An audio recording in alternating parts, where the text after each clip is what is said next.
Happy birthday to you.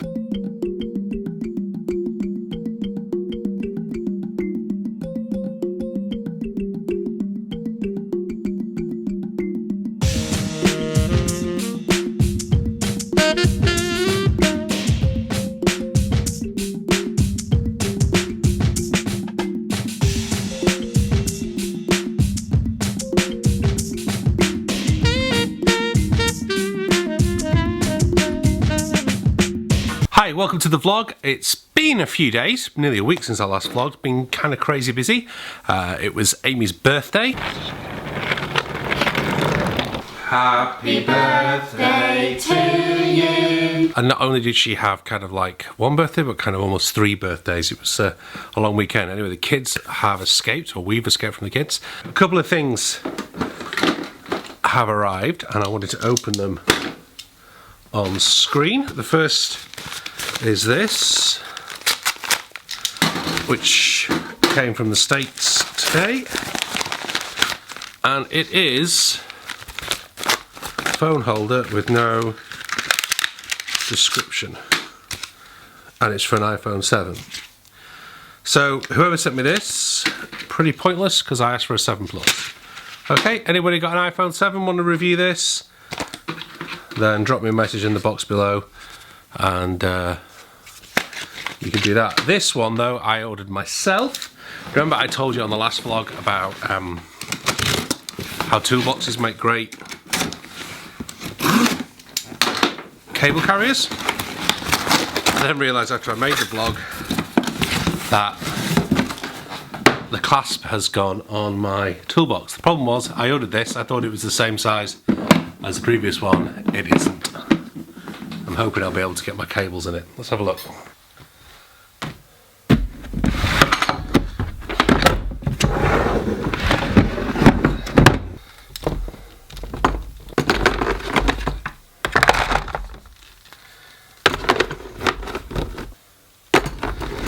Maybe if I can get one more XLR cable in.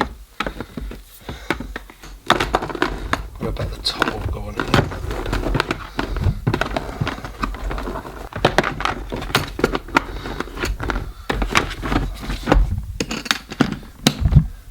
All my PA cables in that little box, so I'm not too worried about having bought it. And with the steel clasp, hopefully it will stand up to the rigours of the road a bit more than this one did.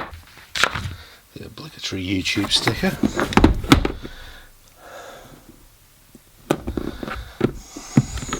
Now, one of the things I haven't done in the last few days, of course, is practice. I've got a gig coming up on Sunday with loads of new material. I've got other stuff I want to... Sorry, Saturday is the gig. I've got loads of stuff on. And I also just kind of need to get back into it again, having not practiced. So I'm going to put my tenor together now, and then we'll do a Q&A.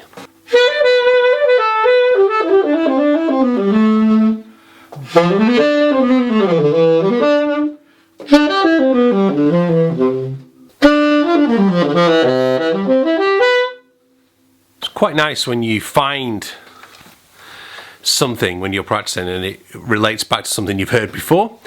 So that little run I did there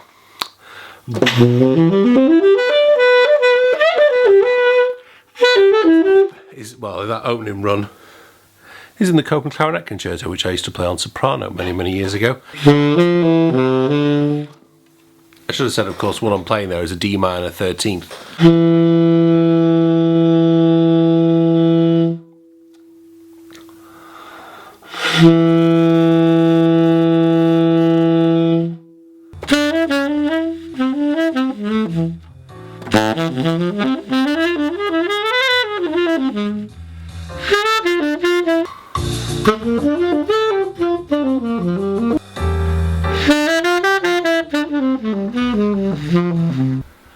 Aerial B is amazing for this kind of thing, because what happens is, just normally as jazzers, we get so used to playing things in the same keys, and because we have our favourite tunes, and if you run a band like I do and you tend to be the one calling the shots, you tend to play the ones you know in the keys you know, and so when you play with vocalists you have to end up playing in really weird keys.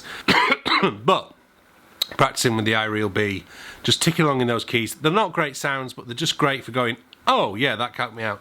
And there was one thing on this, we're doing How Insensitive there, and rather insensitively, because the way Alison wants us, the key Alison wants to sing it in is G. Well, it's written as G sharp minor. It's come out, so obviously I'd rather that was A flat minor myself. So you got things like B sharp half diminished 7. If that was all gobbledygook to you, and you are playing an instrument, I suggest you should check out some theory, because that is quite an important thing. I'm going to finish off my practice with a bit of transcribing.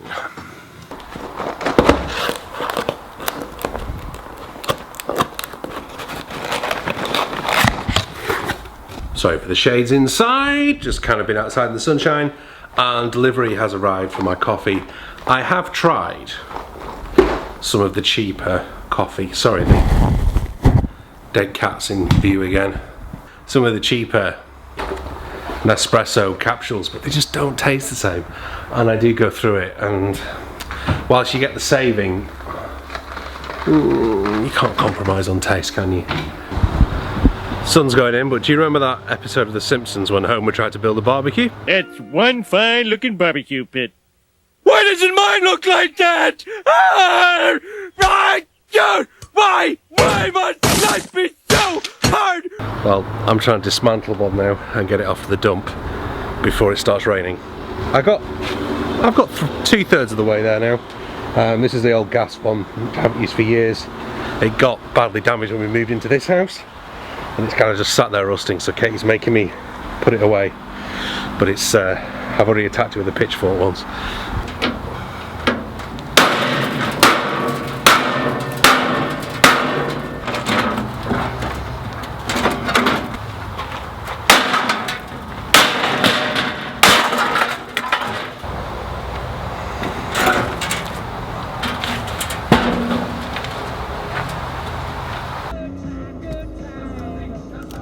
Now, my wife likes to take what I call the hypocritical approach to car.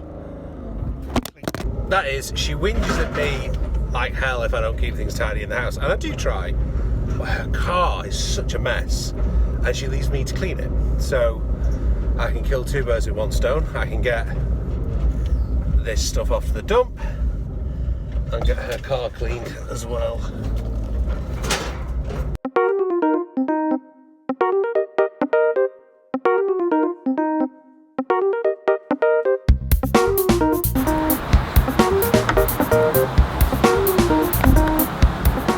So going for the top of the queue, Emerson asked me, do you have any advice on playing in a trio without a piano? Thinking of putting one together for fun, but only have himself tenor player, bass player and drummer.